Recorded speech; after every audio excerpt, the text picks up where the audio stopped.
Все мы обожаем очаровательных домашних животных веселых, игривых, пушистых. Но, как и все живые существа, наши питомцы болеют, не всегда радуют нас своим поведением и внешним видом.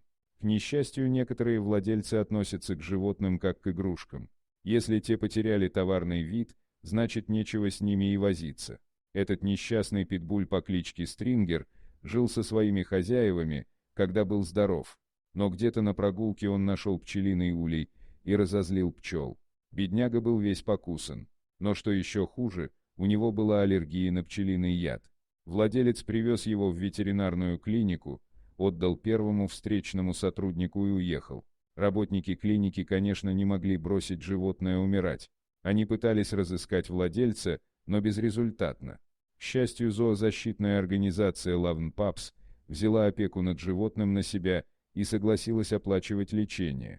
Но в какой-то момент специалисты сомневались, что собака сможет выжить. Он не только страдал от многочисленных укусов, у него также обнаружили лишай. Стрингер был очень слаб, едва мог стоять, но все равно пытался общаться.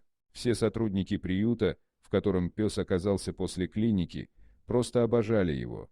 Даже если ему было больно, он всегда пытался положить голову мне на колени, вспоминает Кэрри, работница приюта. Стрингер всегда был предан людям, и больше всего ему не хватало их заботы и любви.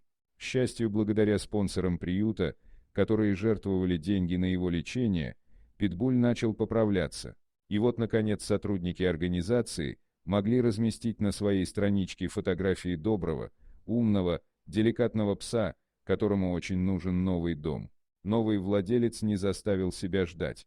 Он пообещал, что никогда не оставит своего четвероногого друга. Что бы ни случилось, будем считать, что в каком-то смысле Стрингеру даже повезло, несчастный случай избавил его от безответственных хозяев, которые просто не заслужили его любовь.